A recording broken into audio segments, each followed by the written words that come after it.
Hi guys, ಎಲ್ಲರಿಗೂ ನಮಸ್ಕಾರ. ನಾನ್ ನಿಮ್ಮ Manoj from Manjula K Manoj gym YouTube channel.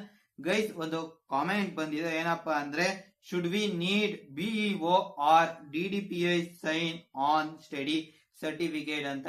ಈ ಒಂದು ವಿಡಿಯೋದಲ್ಲಿ ಅದಕ್ಕೆ ಉತ್ತರನ ಕೊಡ್ತಾ ಇದ್ದೀನಿ. ಅಂದ್ರೆ ಗೈಸ್, ನಾವು ಸ್ಟಡಿ ಸರ್ಟಿಫಿಕೇಟ್ಗೆ ಬಿಇಒ ಅಥವಾ ಡಿಡಿಪಿಐ ಹತ್ರ ಸೈನ್ ಹಾಕ್ಸೋದು ಕಂಪಲ್ಸರಿನಾ ಅಂತ ಈ ಒಂದು ಕ್ವಶನ್ ನ ಕೇಳಿದರೆ ಗೈಸ್. ಸರಿನಾ? ಈ ಒಂದು ವಿಡಿಯೋದಲ್ಲಿ ಅದ್ರ ಬಗ್ಗೆ ತಿಳ್ಕೊಳ್ಳೋಣ. ಅದ್ರಗಿಂತ ಮುಂಚೆ ನೀವು ನಮ್ಮ ಚಾನಲ್ಗೆ ಸಬ್ಸ್ಕ್ರೈಬ್ ಆಗ್ತಾರೆ, ದಯವಿಟ್ಟು ಸಬ್ಸ್ಕ್ರೈಬ್ ಆಗಿ, ಜೊತೆಗೆ ಪಕ್ಕದಲ್ಲಿರುವ ಬೆಲ್ ಐಕಾನ್ ಅನ್ನು ಕ್ಲಿಕ್ ಮಾಡಿ ಗೈಸ್. ಇವಾಗ ನೀವು KCET ರೌಂಡ್ 2 ಅಲ್ಲಿ ನೀವು ಅಡ್ಮಿಷನ್ ಆಗ್ತಾ ಇದ್ರೆ ಚಾಯ್ಸ್ 1 ಕೊಟ್ಟು ನೀವು ಕಾಲೇಜ್ ಹೋದಾಗ ನಿಮ್ಮ ಸ್ಟಡಿ ಸರ್ಟಿಫಿಕೇಟ್ ಸಹ ಅಲ್ಲಿ ಕೇಳ್ತಾರೆ. ಅವಾಗ ಅಲ್ಲಿಗೆ BO ಅಥವಾ DDPI ಸೈನ್ ಕಂಪಲ್ಸರಿನಾ?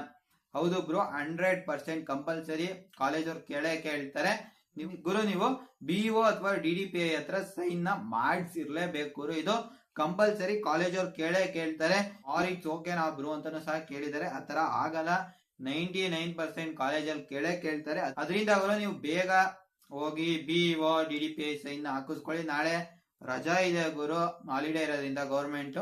ನಾನು ಹೇಳೋದೇನಪ್ಪಾ ಅಂದ್ರೆ, ನೀವು ಸಾಧ್ಯವಾದಷ್ಟು ಬೇಗ ಅದನ್ನೆಲ್ಲ ಪ್ರೊಸೀಜರ್ ನ ಮುಗಿಸ್ಕೊಂಡು ನೀವು ಚಾಯ್ಸ್ 1 ಕೊಟ್ಟು ಅಡ್ಮಿಷನ್ ಆಗ್ತಾರೆ, ಬೇಗ ಹೋಗಿ ಆಗಿ ಅಂತ ಹೇಳಲಿಕ್ಕೆ ಇಷ್ಟ ಪಡ್ತೀನಿ ಗೈಸ್. ಸರಿನಾ? ಈ ಒಂದು ವಿಡಿಯೋ ಹೆಲ್ಪ್ ಆಗಿದೆ ಅಂತ ಅನ್ಕೊಂಡಿದೀನಿ. ಈ ಒಂದು ವಿಡಿಯೋ ಹೆಲ್ಪ್ ಆಗಿರೋ ಒಂದೇ ಒಂದು ಲೈಕ್ ಮಾಡಿ.